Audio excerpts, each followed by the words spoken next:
bần lệ hạ thọ tơ bù la la giờ gặp hôn nơ xứ nơ tơ em nè lần bà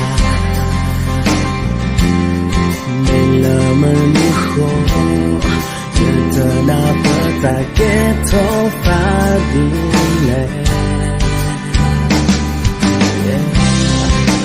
la lo na đi phố nơ ta khung phương đôi à từng ní nơi giờ tơ về nhà trẻ nơi ta na đồ khô trò dễ đồ na thọ bồ tơ đồ khứ thế nơi ta cầm ba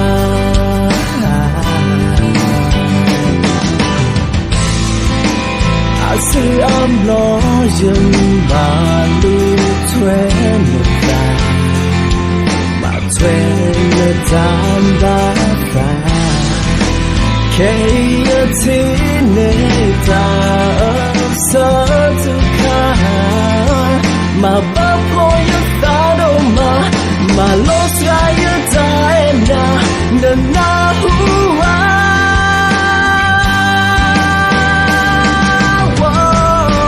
to fail and not to stand by no let the qua ngã phê mình là giá thức khó ba eternal là this is like a teen lần nào phong phú tập hai to me where I see the go a darling look drama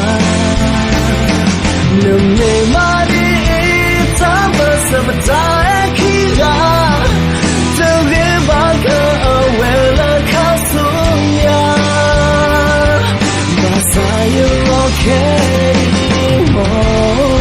to fail and above.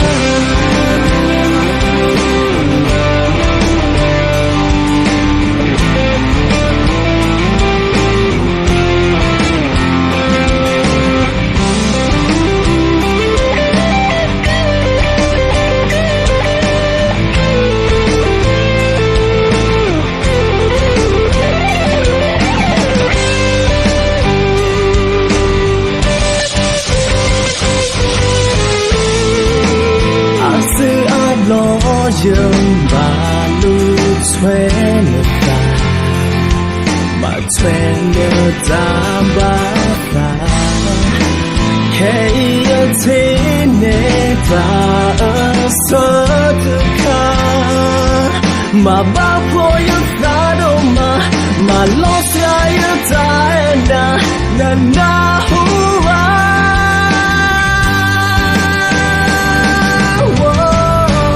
to fail and not to stand by mình là ta qua ngã phê mình là giá thức khó ba eternal là message là như thế này lần nào phong phú tập hai to me where I see the goal a darling no drama no me ma đi ta bơ sa ba ta khi ra